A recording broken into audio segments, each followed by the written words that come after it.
Magnetic flux इसको denote किया जाता है इस तरीके से फाई, और क्योंकि मैग्नेटिक है तो फाई बी इसको लिख देते हैं। और इसकी जो वैल्यू होती है वो होती है integral B dot D A, जहाँ पर दोनों ही इस तरीके से वेक्टर है। इसका मतलब क्या हुआ, मान लो हमारे पास कोई एक फील्ड है इस तरीके से रीजन जिसमें मैग्नेटिक फील्ड है, एक्स एक्स बना रखे, मतलब इनटू द प्लेन हमारा मैग्नेटिक फील्ड जा रहा है। और इसको समझने की कोशिश करो, अगर ये हमारे पास कोई सरफेस है, मैग्नेटिक फील्ड ऐसे जा रहा है, तो फील्ड और एरिया का वेक्टर कौन सा होगा? एरिया का वेक्टर भी इस तरीके से एरिया के परपेंडिकुलर होता है। तो उन दोनों का डॉट प्रोडक्ट करो, छोटे छोटे एरियाज में जोड़ते जाओ इस तरीके से। तो बेसिकली इसका मतलब होता है कि किसी भी एरिया से कितना मैग्नेटिक फील्ड जा रहा है, दोनों को मल्टीप्लाई कर दोगे, आपको फ्लक्स की वैल्यू मिल जाएगी। अगर हमारे पास मान लो इस तरीके से यहाँ पर ये एरिया है, और एरिया अब आप देखोगे यहाँ पर एरिया किसके परपेंडिकुलर आ गया, हमारा magnetic field into the plane जा रहा है। यहाँ पर ये इसका कुछ एरिया है, तो यहाँ पर मैं इसको लिख सकता हूँ बी डॉट ए। ऐसा क्यों लिख दिया? क्योंकि बी की वैल्यू यूनिफॉर्म है सब जगह। अगर बी की वैल्यू यूनिफॉर्म है तो मैं बी को बाहर निकाल दूंगा, तो हमारे पास एरिया आ जाएगा इस तरीके से, है ना। तो इसको भी लिख देते हैं, if B is equal to uniform, तो ऐसा हो जाएगा। और इसी को मैं लिख सकता हूँ बी ए कॉस थीटा, जहाँ पे थीटा एरिया वेक्टर और मैग्नेटिक फील्ड के बीच में एंगल हो जाएगा। अच्छा, इसकी यूनिट क्या होती है? इसकी यूनिट हो जाती है वेबर, और इसकी जो वैल्यू होती है ये स्केलर क्वांटिटी एक हमारे पास होती है। अच्छा, एक और चीज़ देखो, b इंटू ए की वैल्यू वेबर आती है, तो इसीलिए b की जो यूनिट आ जाती है मैग्नेटिक फील्ड की यूनिट, इसीलिए आ जाती थी वेबर पर स्क्वायर मीटर। ये आप पहले से सुनते आ रहे होगे, तो यहाँ पे आप इस चीज़ को देख सकते हो, है ना। या फिर आप इसको लिख भी सकते हो टेस्ला इंटू मीटर स्क्वायर भी लिख सकते हो, क्योंकि मैग्नेटिक फील्ड टेस्ला में होता है, ये एरिया होता है हमारे स्क्वायर मीटर में। तो ये भी आपके पास वैल्यू आ जाएगी, ठीक है।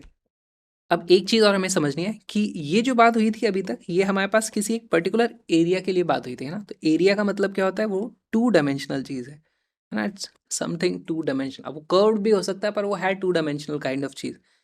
अगर मैं थ्री डायमेंशनल क्लोज्ड बॉडी की बात करूँ, 3D एंड क्लोज्ड, तो इसके लिए हमारे पास जो फाई की वैल्यू होगी ना, फाई बी, वो हमेशा ज़ीरो आएगा। इसका मतलब क्या हुआ? इसको फील करने की कोशिश करो। देखो, मैग्नेटिक फील्ड लाइंस मान लो यहाँ से जा रही हैं। अब magnetic field lines close loop होती हैं, तो वो यहाँ से जाएगी और दूसरी तरफ उसको निकलना ही पड़ेगा। तो जितना फ्लक्स इन होगा उतना ही फ्लक्स को आउट भी होना पड़ेगा। यहाँ से कोई जा रही है तो वो इस तरीके से जाएगी ही सही, है ना। इलेक्ट्रोस्टैटिक में तो क्या होता था, अंदर थोड़ा सा चार्ज होता था, वहाँ जाके टर्मिनेट हो जाती थी वो। यहाँ पे वो रुक नहीं सकती, उसको बाहर निकलना ही पड़ेगा। और इसीलिए फ्लक्स की वैल्यू 3D क्लोज्ड बॉडी के लिए, है ना, क्लोज्ड सरफेस लिख दो, उसके लिए हमारे पास फाई बी की वैल्यू ज़ीरो हो जाएगी हमेशा, ठीक है। क्यों हो जाता है ये? क्योंकि ये कंटिन्यूस लाइंस होती हैं, कंटिन्यूस लाइंस। इसका मतलब phi in is equal to phi out. इसका मतलब phi B net zero.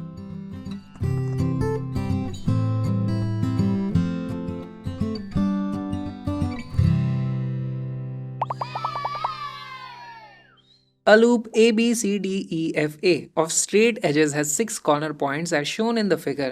The magnetic field in this region is इतना. The quantity of flux through the loop ABCDEFA in Weber is, ऐसा units में पूछ लिया हमसे।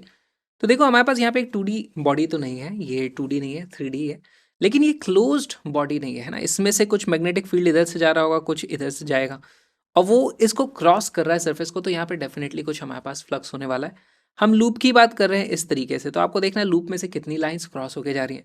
तो कुछ लाइंस ऐसे क्रॉस हो रही होंगी, कुछ लाइंस ऐसे क्रॉस हो रही होंगी, और वो सब इसमें से क्रॉस तो हो रही हैं। तो उनको आप जोड़ दोगे, दोनों का फ्लक्स अलग अलग आएगा, दोनों को जोड़ दोगे। किस तरीके से जोड़ सकते हैं? फाई की वैल्यू हो जाएगी phi one plus phi two. अच्छा, फाई वन और फाई टू कैसे निकालेंगे?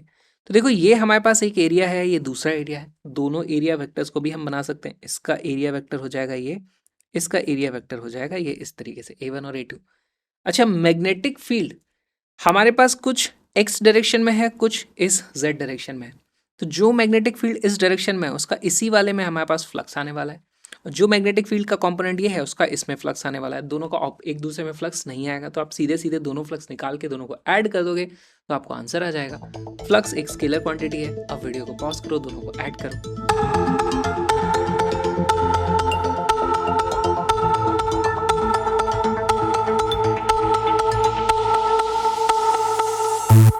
इसका करेक्ट आंसर है 175।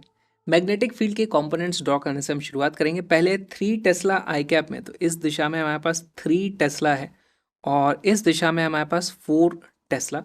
एरिया की बात कर ले तो ये देखो, ये हमारे पास एरिया कितना आ जाता है 0,0,0,0,0,0,555। ये हो जाएगा हमारे पास 5 × 5 25 हमारे पास। अच्छा, दोनों ही एरिया 25 है, ये भी हमारे पास 25 है।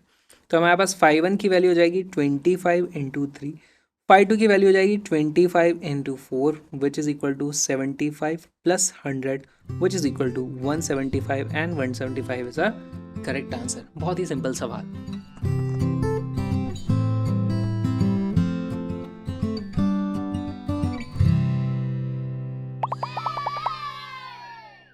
A square conducting loop of side L is placed near a long straight wire with a current I. At a distance A from the current wire, both the current wire and loop are in plane of the paper. Find the magnetic flux of current wire passing through the loop. तो देखो, हमें इसके through flux पता करना है। Basically देखो यहाँ पर क्या होगा, इसमें लेट्स से यहाँ पर इस तरीके से करंट जा रहा है।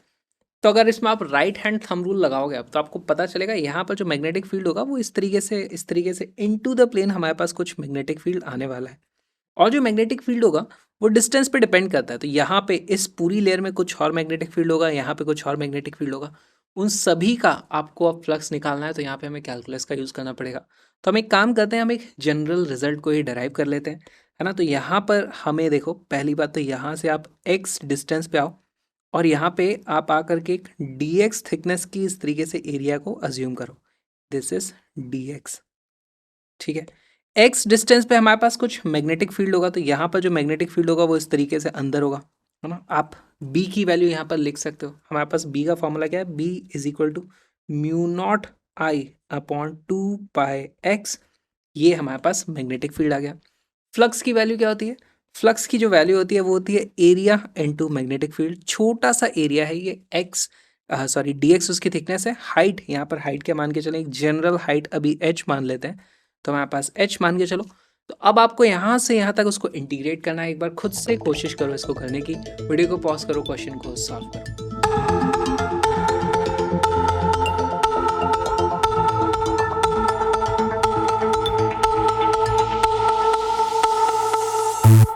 इसका करेक्ट आंसर है ए। सॉल्व करने की कोशिश करते हैं। देखो, हमारे पास छोटा सा एरिया है तो हमारे पास छोटा सा ही फ्लक्स होगा।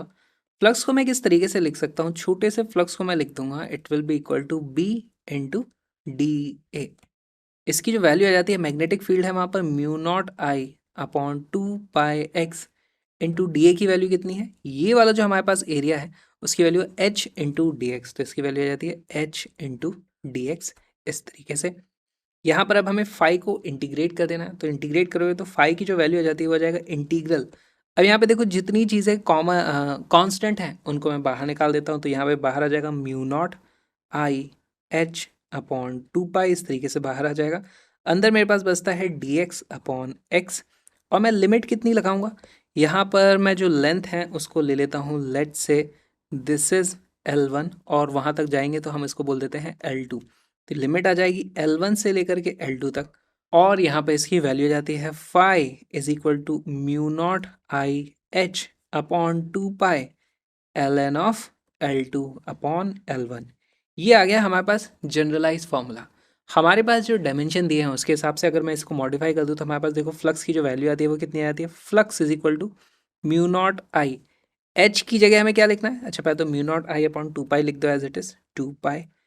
h की जगह h क्या लिया था हमने, ये वाली हाइट। हमारे केस में हमें एक स्क्वायर दिया हुआ है जिसकी साइड l है, तो ये हाइट की वैल्यू हम l से रिप्लेस कर सकते हैं। Multiplied by ln of L2/L1।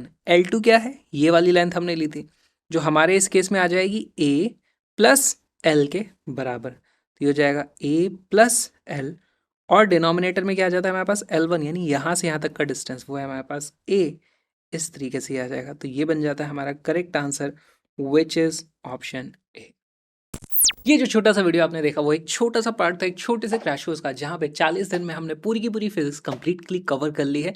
सारे के सारे कॉन्सेप्ट्स, बहुत सारे इंपॉर्टेंट क्वेश्चंस और बहुत सारे previous years question for JEE main and JEE advance. 40 video main के, 40 वीडियो एडवांस के, और उनको क्लब करते हैं तो बनता है हमारा crash course JEE month. Link is in the description, उसको जरूर चेकआउट करना। और साथ में व्लॉगिंग चैनल को भी सब्सक्राइब कर लो, क्योंकि मैं जा रहा हूँ ऑल इंडिया रोड ट्रिप पर, साथ में व्लॉगिंग करेंगे, तो उसको भी ज़रूर देखना। हम मिलेंगे जल्दी ही।